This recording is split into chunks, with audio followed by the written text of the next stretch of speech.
Hi everyone, my name is Sarah Mari. I'm one of the Jennifer Keelan-Chaffins.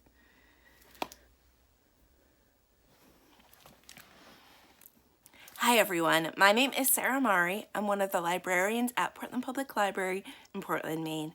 I'm here today with another picture book biography for Women's History Month. This book is about Jennifer Keelan-Chaffins, who is a disabilities rights activist. It's by Annette Bay Pimentel with the pictures by Nabi Ali, and there's actually a foreword by Jennifer herself. This book is published by,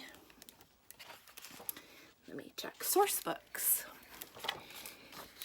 All the way to the top, how one girl's fight for Americans with disabilities changed everything. Here's the foreword by Jennifer, telling a little bit about her life. Jennifer Keelan may be small, but her voice is mighty. Yee-haw! Snowball responds, speeding up from a walk to a trot. Jennifer loves to go fast, but she knows that she'll soon have less time for writing since she's finally old enough to go to school. She can't wait to make new friends. She's ready to go. School's not far. Jennifer rolls outside, down the sidewalk, to the corner. But stop! A 4-inch curb is a cliff to someone who uses a wheelchair. Her grandpa eases the wheelchair over the curb. Though the drop jolts Jennifer, she makes it to the building, but stop! The school says Jennifer doesn't belong there because she uses a wheelchair. Instead, Jennifer and her mom find a different school that says she can attend kindergarten, but only for part of the afternoon once lunch is over. As Jennifer rolls in each day, everybody is already busy.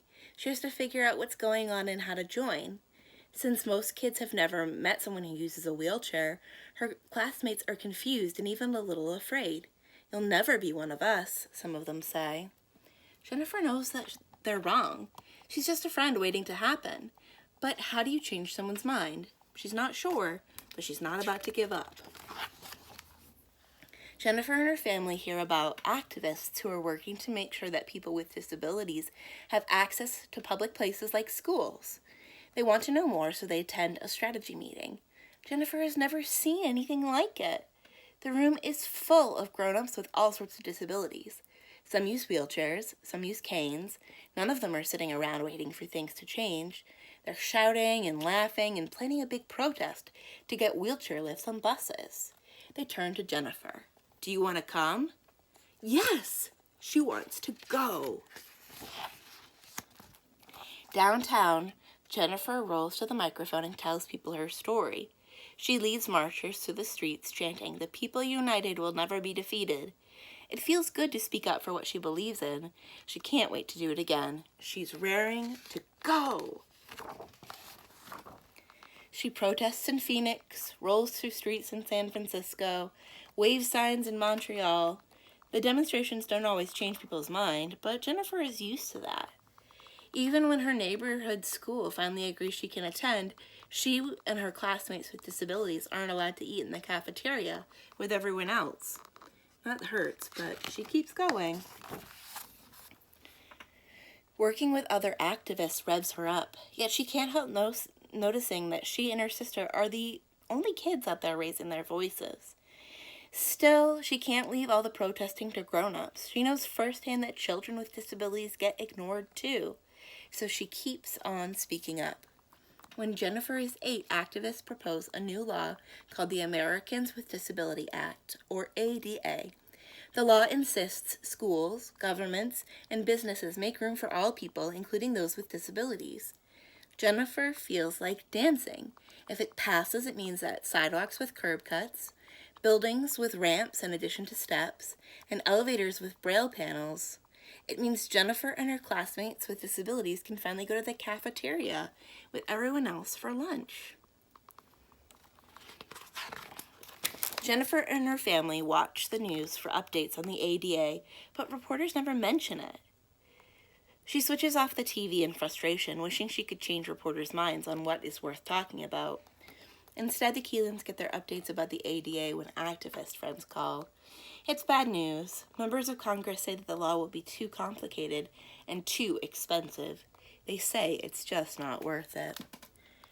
Since the news station is ignoring people with disabilities, Jennifer and her friends are determined to find another way to make Congress hear their voices. It's go time. Her family buys plane tickets to Washington, D.C. As they march down Pennsylvania Avenue, Jennifer has never shouted louder. What do we want? The ADA! When do we want it? Now! Finally, they reach the U.S. Capitol, but stop! A mountain of steps block Jennifer and the other people that are using wheelchairs from the building where Congress makes laws. Grown-ups slide out of their wheelchairs and start pulling themselves up the steps. They will make sure members of Congress know that they are here. Jennifer's heart races. This is what she has been shouting about. I want to climb the steps, she says. But stop! The grown-ups think she's too young. You can't do it. Jennifer knows that it's just not about her. It's about all the kids, her friends at school, who were shut out of the cafeteria at lunch. It's about millions of other kids she's never met, who get stopped at every turn. Jennifer wants to speak for all the kids with disability who aren't there. I need to climb the steps. She slides out of her wheelchair, scoots along the sidewalk to the bottom of the stairway, and puts her hand on the first step. She hauls herself up. Tiny bits of rock and dirt dig into her skin. She drags herself up another step. The crowd roars. Reporters surround her with cameras and microphones, recording her gutsy climb. I'll take all night if I have to, she vows. She keeps heaving, hauling, dragging herself up the steps. She keeps going all the way to the top.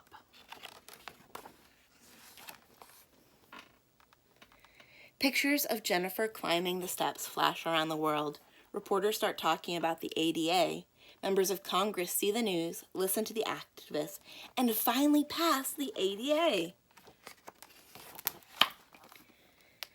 Laws like the ADA don't change things overnight. Entrances have to be rebuilt, sidewalks redesigned, buses re-engineered. Slowest of all, minds have to change. So Jennifer will continue shouting and waving signs, organizing and explaining. She will continue fighting for what she knows is right. Jennifer has places to go, and nothing will stop her now. So there's some questions and answers here, like what is a disability and what is the activists. And here's a picture of Jennifer actually climbing the steps as a child. Jennifer has cerebral palsy, which is why she uses a wheelchair. This talks a little bit more about life before and after the ADA and shows a timeline of the disability rights movements and important events in Jennifer's life, as well as the bibliography or the sources the author used to write this book.